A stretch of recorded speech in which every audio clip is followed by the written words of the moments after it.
Muy buenos días. Son las 6 de la mañana de este jueves 9 de octubre de 2014. Esta es la hora de la verdad.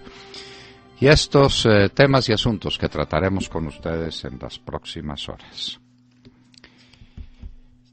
Se trepó el dólar a 2.047 pesos. Recuerden que el dólar Cárdenas era de 1.950. Está llegando 100 pesos por encima, pero es que el dólar había caído a 1.850. ¿A qué se debe?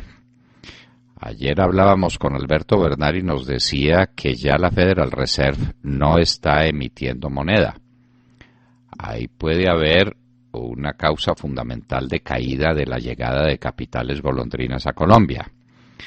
Esto coincide con la imprudente y torpe declaración de Panamá como paraíso fiscal.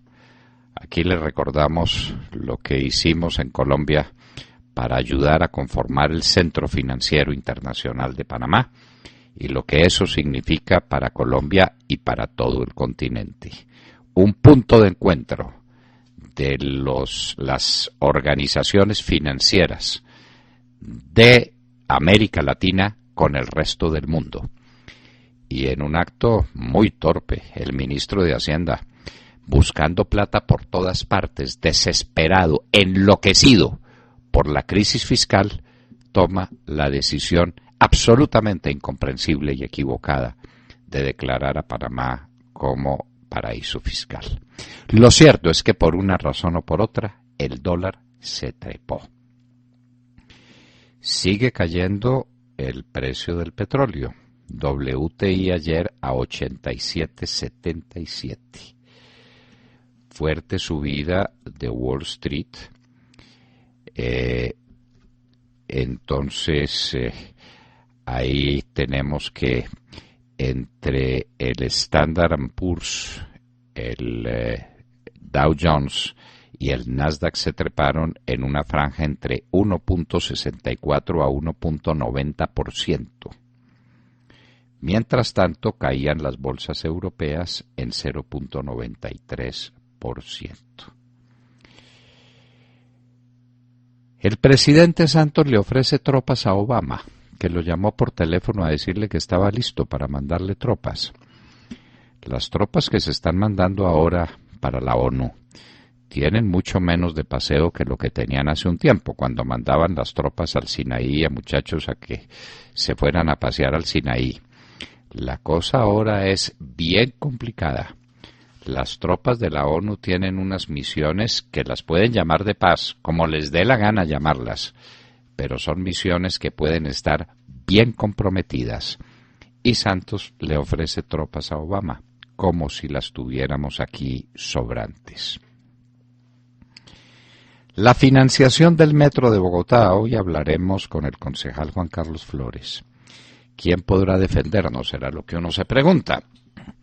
Esto empezó con una línea de metro que tenía un avalúo en el costo de 7 billones y luego pasó a 10 billones y ahora está en 15 billones. Entonces, ¿esto cómo es? ¿Cuánto vale el Metro de Bogotá? Mataron al perrito Excalibur, hay conmoción en el mundo, pero desde luego que es una crueldad con ese perrito y nos enternece que lo sacrifiquen. Pero la pregunta es, ¿los perros son transmisores del ébola? Si los perros son transmisores del ébola, estamos a puertas de algo parecido a una peste negra, porque a los perros si no los controla nadie. Habría que matarlos a todos y ya sería inútil. El presidente Uribe se ratifica en sus denuncias a Holman Morris. No hemos visto esas denuncias, pero bastará recordar la participación de Holman Morris en una liberación de muchachos soldados. Allá fue desde luego Piedad Córdoba también, pero antes de ser liberados, Holman Morris los entrevistó. ¿Cómo llegó a ese sitio Holman Morris? Pues por su amistad con las FARC, por su cercanía con las FARC. ¿Y cómo es que las FARC le permiten como periodista que le haga una entrevista a muchachos que estaban todavía cautivos, no habían sido liberados por las FARC. De manera que si hay que probar la cercanía de Holman Morris con las FARC, no hay mucha dificultad. Recuerden ustedes el incidente de una entrevista que hizo Holman Morris a una señora que lloraba la muerte de su marido y que después aparecieron otros periodistas y ahí vieron al señor y le dijeron, ¿y esto qué es? Y su marido muerto. Y dijeron, no, pues a mí me pagaron para hacer un reportaje diciendo que a mi marido lo habían matado. Bueno, Holman Morris pues desafía al presidente Uribe y el presidente Uribe le acepta el desafío. Internet y el espionaje de Estados Unidos puede significar la quiebra de Google, nada menos que eso. Hay un debate entre Víctor G. Ricardo y Andrés Pastrana sobre la famosa silla vacía allá en el Caguán. Víctor G. Ricardo dicen que ellos sabían que esa silla se iba a quedar vacía, que había temores de un atentado paramilitar en contra de Tiro Fijo y en contra de Víctor G. Ricardo, no en contra del presidente Pastrana. El presidente Pastrana desmiente. Los líos para la reforma política. Eso definitivamente nació muerto. El tal tribunal de aforados y el tal equilibrio de poderes. Una reforma política equivocada, una reforma política sin sentido, como si no tuviera problemas grandes este país para dedicarse a un tribunal de aforados que no tiene horizonte. Lo dijo el propio presidente del Congreso cuando recibió el proyecto. Ahora hay un cúmulo enorme de impedimentos que hay que resolver uno por uno y el tiempo apremia. Es que estamos en el mes de octubre y tenemos 2 meses exactamente para que se apruebe esa reforma en una rueda completa. Para eso se necesitan los 2 debates en las comisiones y los 2 debates en las plenarias. Y hay que pasar un tiempo entre el debate en la comisión y el debate en la plenaria, y después de ese debate en la plenaria hay que dejar pasar un tiempo para que pueda pasar a la otra cámara. Las aprobaciones de una reforma constitucional son muy exigentes. La economía de las FARC, según El Espectador, pero hacen unas cuentas, nos perdonan la expresión, completamente chimbas, porque hacen las cuentas de lo que valen unas hectáreas de tierra que tienen aquí y de un ganado y unas cosas, y que de dónde van a sacar la plata para mantener los frentes, y la que tienen en el exterior. Los miles de millones de dólares que se ganan con el narcotráfico al año, ¿dónde están esas cuentas? Claro, esas no aparecen y no se las cuentan a los frentes, ni se las cuentan a los majaderos que están aquí poniendo el pecho, cuando los enriquecidos son, como siempre, la nomenclatura. Eso es una organización comunista y las nomenclaturas siempre son las que aprovechan.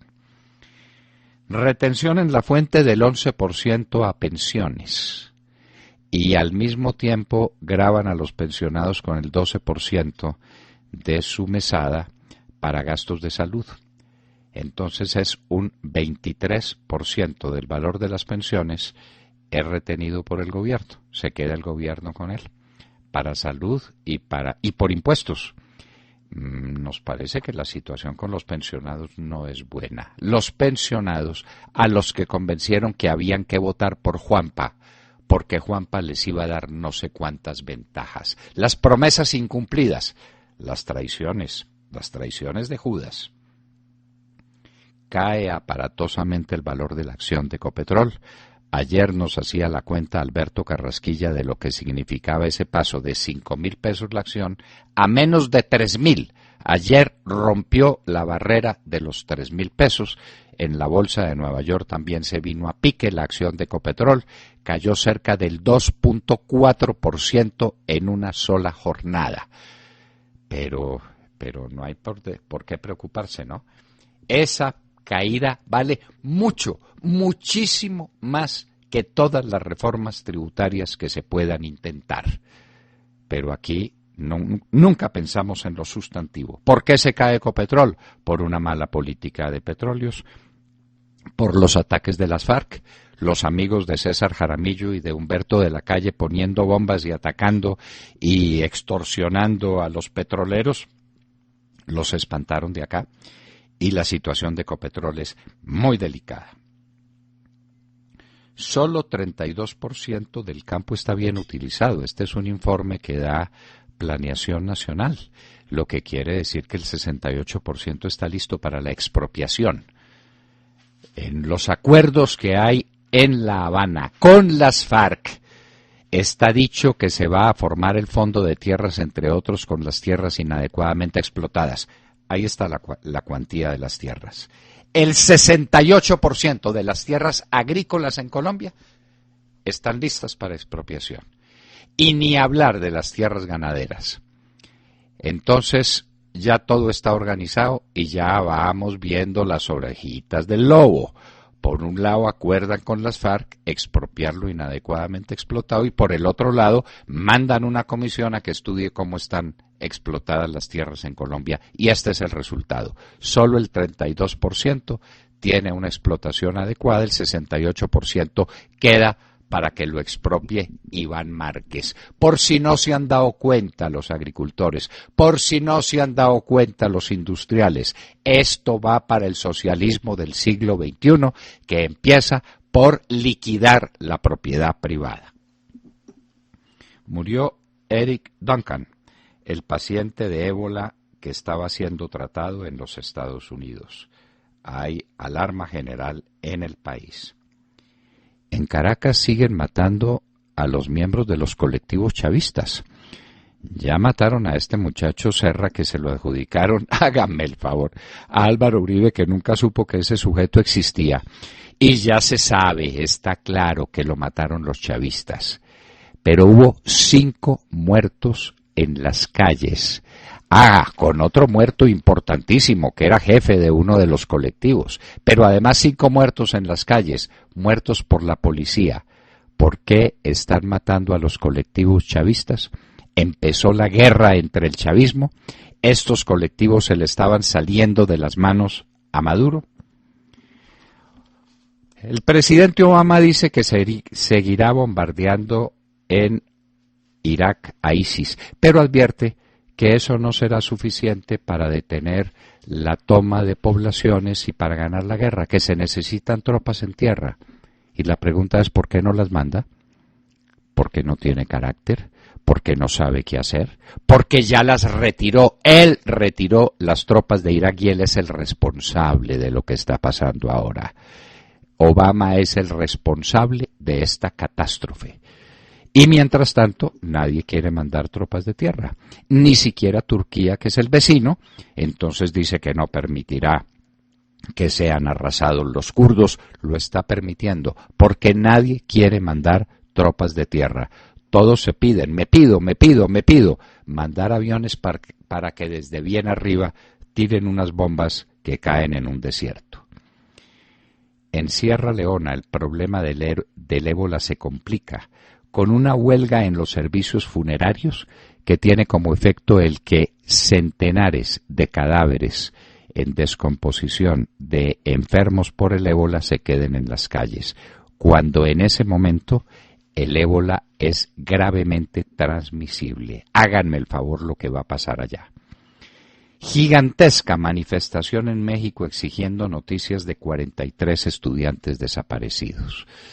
Peña Nieto se ha comprometido a revelar la verdad, que la busque rapidito porque esto se le está complicando. En Ucrania no hay tregua. 10 muertos diarios es lo que está dejando el conflicto entre los prorrusos y el gobierno de Ucrania. Y en Hoy en la Historia recordaremos lo que hizo Stalin con sus 2 grandes colegas, pero al mismo tiempo competidores, Zinoviev y Kamenev. Estos juicios espectáculo hay que recordarlos, porque algo parecido sucede en Colombia, por ejemplo con el tema de las chuzadas. Esos son juicios espectáculos organizados por los herederos de Stalin que están operando aquí en Colombia. De todo esto y de mucho más hablaremos con ustedes en las próximas horas en La Hora de la Verdad. Muy buenos días a todos. Bueno, hablemos qué les parece de la nueva cortina de humo que está ahí planeando y ocultando muchas cosas. Ahora ya sabemos qué originó esta nueva cortina de humo que cuestiona los acercamientos del gobierno de Álvaro Uribe y los terroristas de las FARC y el ELN. Al parecer, aparte de deslegitimar la sana y única oposición, la verdad, que hace Álvaro Uribe y el Centro Democrático a un proceso de paz que no convence, hubo también una razón que produjo todo este debate.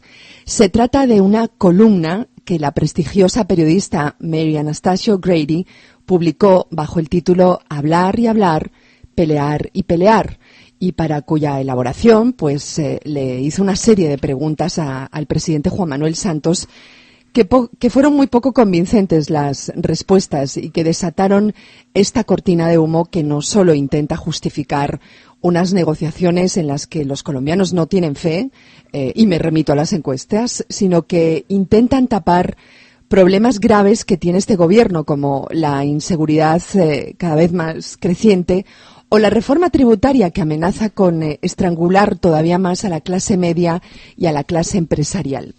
En primer lugar, quiero recomendarles la columna de esta gran periodista que ya está en nuestra página y en la que ella hace una radiografía precisa y no muy optimista de unas negociaciones que suponen palabras más, palabras menos, pues la entrega del país al grupo terrorista de las FARC. En su columna habla también de los acercamientos que hizo el gobierno del expresidente Álvaro Uribe con la guerrilla y cómo esos acercamientos no llegaron a nada debido a que las FARC no querían cesar sus acciones delictivas. Algo que yo no le veo la menor importancia. Se pusieron unas condiciones, la guerrilla no aceptó esas condiciones, hasta ahí llegaron los acercamientos. En definitiva, una columna que no es muy optimista y que cuestiona el proceso de paz que tiene lugar en estos momentos en La Habana y que produjo la famosa cortina de humo que tiene lugar en estos momentos y a la que hay que añadir el episodio de la silla vacía que usted mencionaba ahora al inicio del programa en el Caguán, ¿no? Que yo creo que engorda esta cortina de humo. ¿Qué hay detrás de estas discusiones, y me perdonan, tan banales? ¿Qué importa si Uribe se acercó a la guerrilla para negociar una posible y anhelada paz si esos acercamientos se frustraron ante las condiciones que impuso el gobierno de Uribe? ¿Por qué resucitan ahora ese episodio de la silla vacía en el Caguán? ¿Por qué no hablamos más bien en tiempo presente y dejamos de escondernos en estas cortinas de humo para llamar a las cosas por su nombre? Pregunto. Claro, pero le quiero destacar lo siguiente, Montserrat. La condición primera y fundamental que puso el presidente Uribe para adelantar unas conversaciones de paz fue la condición de que cesaran los actos terroristas. Él conversaba, pero sin colombianos muertos, sin niños reclutados, sin más minas antipersonas, sin más ataques a los medios de producción que el país tiene. Condición fundamental, que fue la que debió imponer Juan Manuel Santos y no hizo. Esa es la diferencia entre una paz con credibilidad y un proceso de paz que es una farsa como el que se adelanta en La Habana. Esa es la diferencia fundamental. Había otra de carácter formal pero muy significativa. El presidente Uribe no proponía que las FARC tuvieran visión internacional y que esto se hiciera en un lugar lleno de amargos recuerdos para Colombia como La Habana. No, esto se iba a hacer me parece que el sitio se llama Bolombolo. No, Bolombolo no, ¿cómo se llama? Un lugarcito entre Pradera y Candelaria, en una iglesita o en una escuela, en los términos bien descriptivos que utiliza el presidente Uribe para que la gente los grabe en la memoria. Allá en una escuelita nos reunimos y conversamos. Diferencia puramente formal. Las formas a veces se constituyen en elementos sustanciales, como lo sabe cualquier buen estudiante de derecho procesal. Para el presidente Uribe eso era esencial, unas conversaciones eficaces, pero en un sitio completamente irrelevante. Y condición, Montserrat, condición no más ataques terroristas. Qué distinto hubiera sido o sería lo de La Habana si las FARC se comprometen a eso. En su lugar lo que proponen es un cese bilateral al fuego o un armisticio que garantice que el ejército se queda metido en los cuarteles mientras ellos hacen lo que les da la gana en el país. Entonces, pero por favor, y poner de igual a igual las instituciones legítimas de Colombia con un grupo de fascinerosos, de bandidos, de asesinos, que son los que están reunidos en La Habana. No, por Dios. De manera que qué oportuno que esto hubiera resultado y qué oportuno que Mary O'Grady, que es una periodista maravillosa, una mujer extraordinaria, hubiera puesto al presidente en su sitio. El presidente creyó que se iba a encontrar con una gringa despistada y le dijo, no, si lo que estamos haciendo Uribe y yo, Uribe, lo que hizo Uribe es lo mismo que estoy haciendo yo. Perdóneme, le dijo María Anastasia, le dijo, ¿y estas condiciones que imponía Uribe y que usted no impuso? Ah, no, entonces hay que leer a Daniel Coronel, y eso es todo el artículo de Daniel Coronel. Una estratagema. Por ahí insisten en que Daniel Coronel es contratista del gobierno, ¿no? Eso pues es lo que dicen.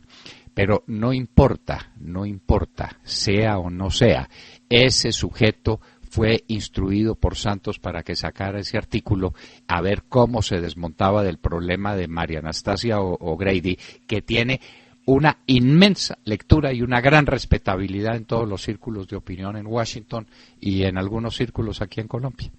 Pero especialmente...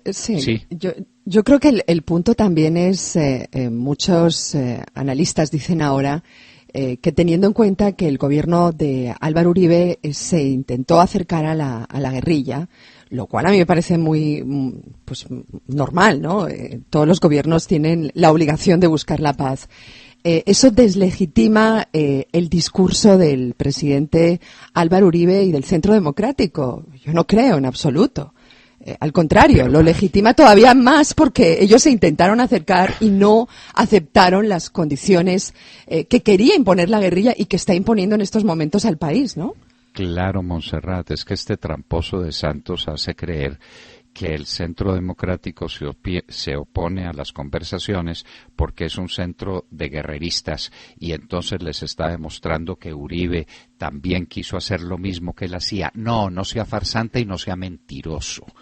Uribe sí quiso las conversaciones de paz porque es un hombre de paz, pero sobre unas bases que él ha pretermitido y olvidado y que son las bases esenciales para que ese proceso de paz pueda ser un proceso digno de credibilidad por parte de alguien. No al terrorismo, absolutamente no al terrorismo. En ningún caso impunidad, y conversaciones en un sitio seguro para ellos, pero que no representara un escándalo internacional. Entonces, el Centro Democrático está en todo su derecho de decir, mire lo que proponía Uribe y mire lo que usted ha hecho, estando todos de acuerdo en que la paz hay que buscarla y en que no puede terminar el conflicto o el enfrentamiento con estos terroristas en que se los mate a todos. Nunca el presidente Uribe pensó en eso. Hay que ponerlos de rodillas y hay que obligarlos a que entreguen las armas, como se hizo con las autodefensas ilegales, como lo hizo con cerca de 15.000 militantes de las FARC que entregaron sus fusiles mientras él era presidente. Bueno, esa es la pequeña diferencia entre lo uno y lo otro, Montserrat. William Calderón. Doctor Londoño, buenos días Colombia, gracias por invitarnos a sus hogares y a sus vehículos. Hoy es jueves 9 de octubre del año 14, son las 6:29 de la mañana. La senadora Claudia Nayib López, alegando falta de garantías, se retiró con su bancada del recinto del Congreso porque a espaldas del país y de los congresistas de la Comisión Primera, los ponentes y el gobierno incluyeron 3 micos en el articulado de la cacareada reforma política. Primero, ignoró la eliminación de la comisión de acusaciones. Se le concedió fuero especial al registrador y a los magistrados del Consejo Nacional Electoral. Y además, se incluyó un artículo que impide la renovación inmediata de los consejos seccionales de la Judicatura. Se echó para atrás con la propuesta del Tribunal de Aforados. Además, están enredados, doctor Londoño, con el tema de los impedimentos. Mejor dicho, el gobierno con el Cristo, el de Cúcuta, a sus espaldas, en el Congreso. Doctor Londoño, más de lo mismo. Por eso, y agréguele el malestar que hay por la famosa reelección de los alcaldes o por la prórroga del periodo de los alcaldes. Proyecto que metió Cristo a espaldas del país, según han dicho los congresistas de la Mesa de Unidad Nacional. Esa mesa es la mesa de desunión nacional. William, eso va a estallar, va a volar en átomos, porque está pegado con babas, es decir, con mermelada. Aquí hemos dicho muchas veces que la mermelada no fragua. No. La mermelada no es cemento, eso no fragua. Eso es crear intereses, no crear una unidad, una estructura sobre bases políticas como la que tiene el Centro Democrático. El Centro Democrático tiene un programa que seguir, tiene una concepción del mundo, como dirían los filósofos alemanes, que respetar. La Mesa de Unidad Nacional simplemente es la mesa de un poco de abejorros que rondan alrededor de un pote de mermelada, a ver cuál aterriza y cuál saca un poco más. Ahí no hay unidad y no hay nada. Eso va a volar en átomos, como se está viendo con esta reforma política y con el tema de los alcaldes y gobernadores. Sergio Gel. Doctor Londoño, muy buenos días para usted, para todos nuestros oyentes. Pues por supuesto la noticia en materia económica es la inclusión de Panamá en la lista de paraísos fiscales. Esta es una decisión que ha sido muy mal recibida por varios sectores, tanto en Colombia como en Panamá. Queda el vecino país incluido en esta lista de paraísos fiscales por no haber logrado un acuerdo de intercambio de información tributaria con Colombia en el último año. Esto tiene muchas implicaciones. A Panamá, por supuesto, no le interesa perder una de las ventajas que su sector financiero ofrece, o una de las mayores ventajas, sino la gran ventaja que ofrece Panamá como centro financiero. Ya lo había advertido el gobierno panameño, que no le interesaba someterse a estos intercambios de información tributaria. Queda incluida entonces Panamá junto con otros 40 países o territorios con los que Colombia no ha firmado un intercambio de información tributaria y que son considerados por Colombia como paraísos fiscales. Ya vamos a ver qué significa esto y qué implicaciones tiene.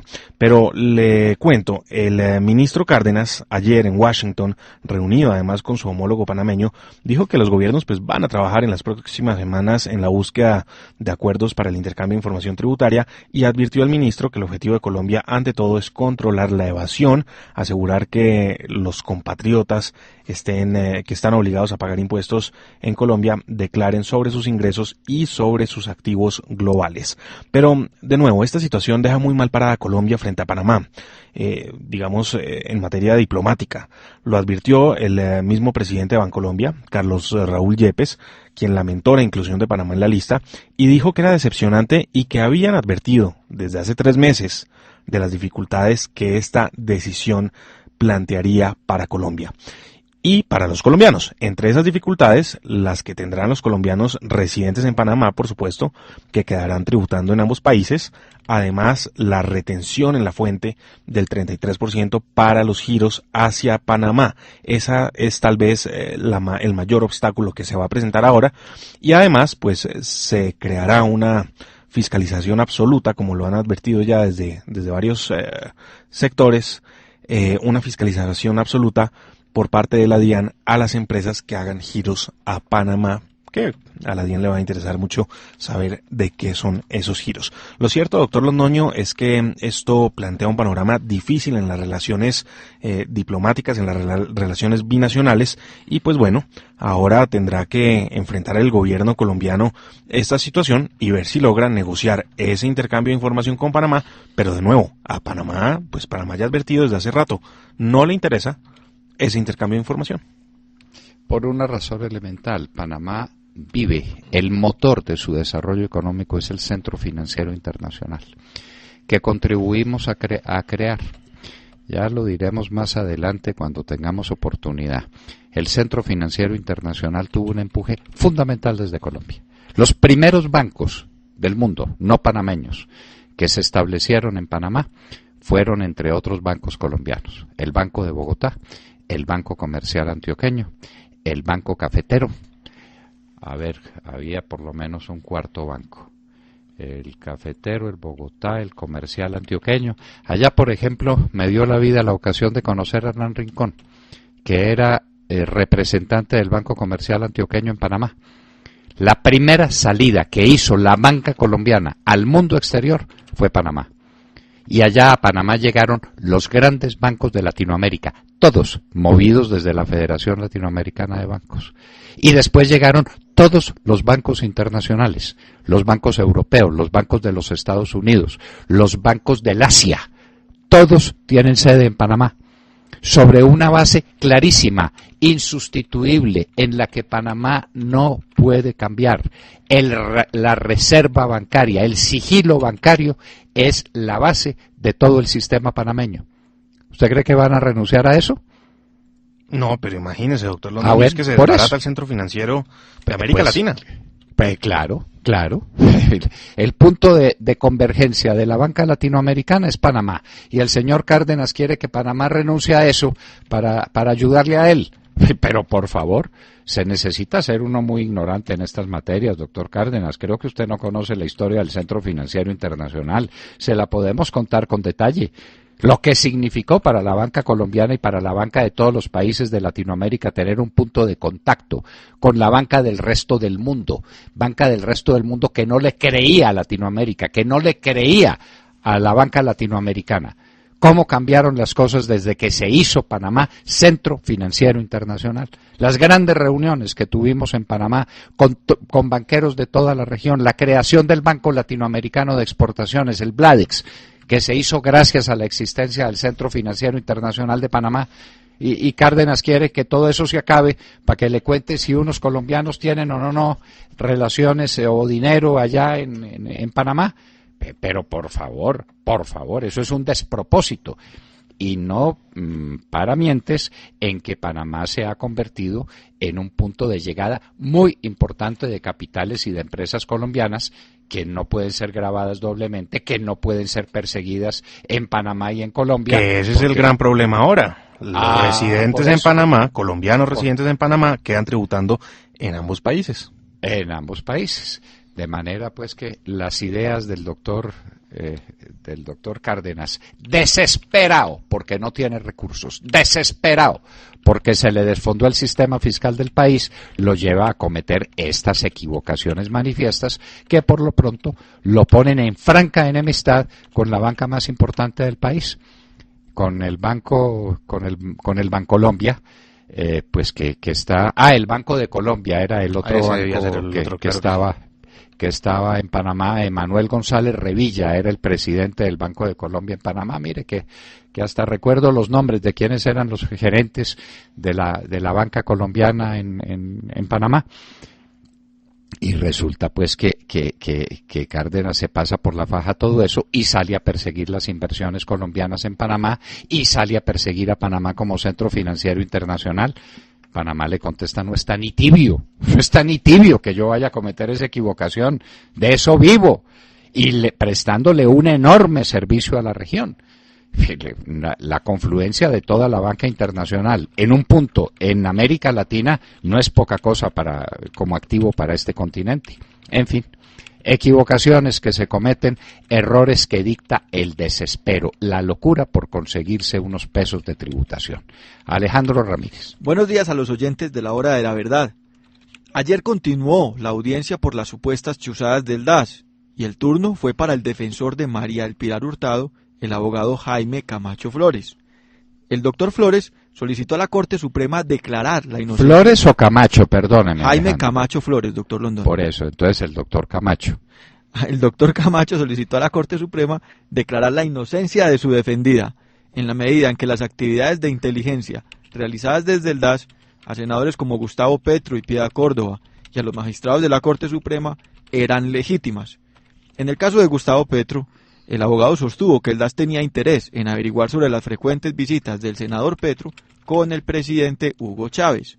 En el caso de Piedad Córdoba, la dirigente liberal tenía actividades con el gobierno venezolano en momentos en que las relaciones políticas estaban muy complejas.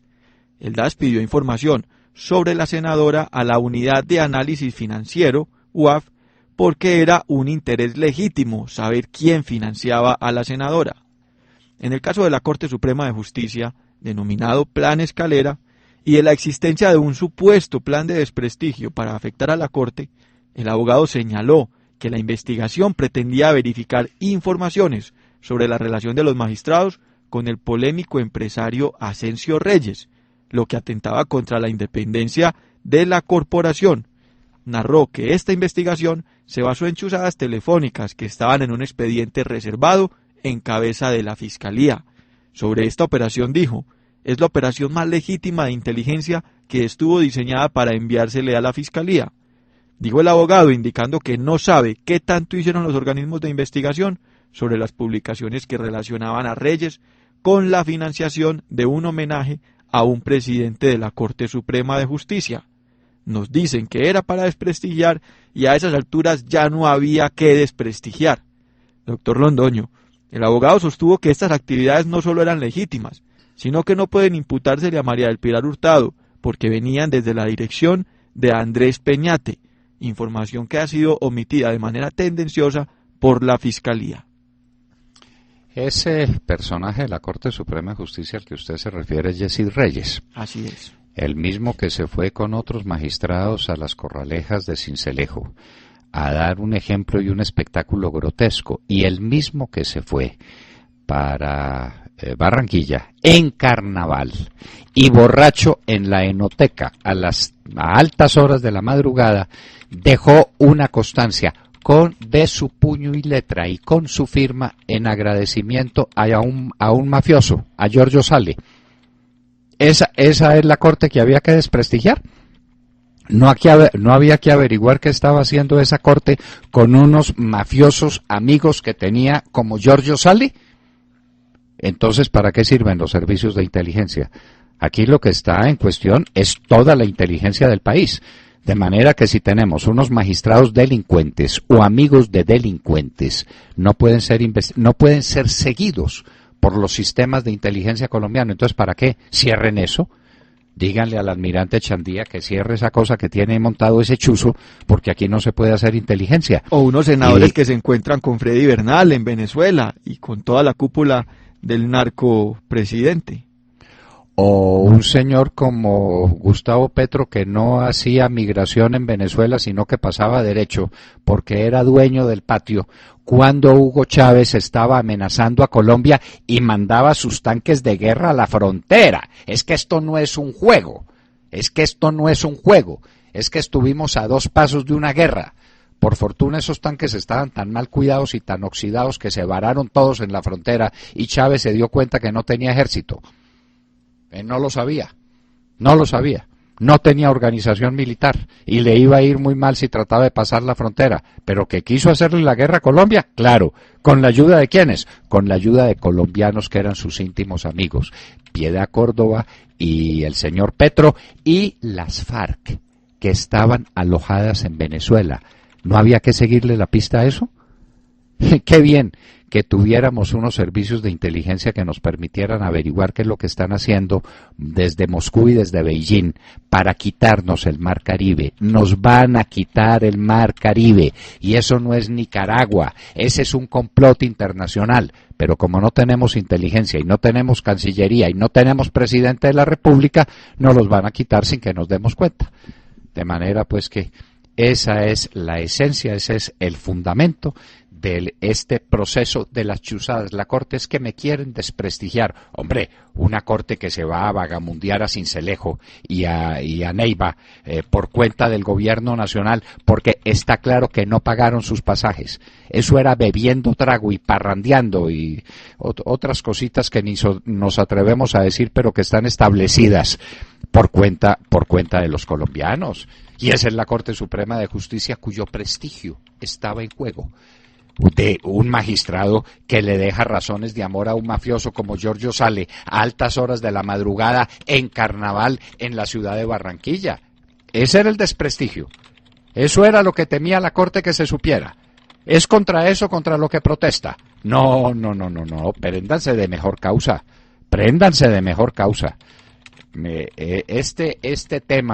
Este tema de las chuzadas sí que nos pone en la pista de unas consideraciones bien importantes sobre lo que hace la inteligencia en Colombia o en cualquier país del mundo y sobre el respeto que la Corte Suprema de Justicia y sus miembros le deben tener a la nación.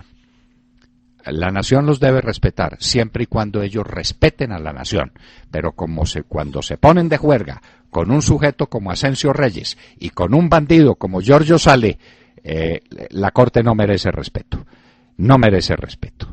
De manera pues que ese es el tema de las chuzadas y esa es la furia de la Corte Suprema de Justicia, esa fue, y eso sigue movido por Yesid Reyes, que sigue manteniendo sus hombres, sus peones de estribo en la Corte Suprema de Justicia. Yesid Ramírez, doctor. ¿Cómo? Yesid Ramírez. ¿Qué dije yo? Yesid Reyes. Perdón. Asensio Reyes y Yesid Ramírez son los dos personajes. Yesid Ramírez es el ex magistrado que sigue teniendo amigos en la Corte Suprema de Justicia. Y no cito nombres, pero ellos saben exactamente a quiénes me refiero. Bueno, estos eran las noticias de la mañana y en un minuto estaremos con un senador del Centro Democrático que nos va a contar otras de las bellezas que están pasando en este país. En sala de cuidados intensivos está la salud en el departamento del Magdalena. En un minuto, Honorio Enríquez, senador de la República, estará con nosotros en la hora de la verdad.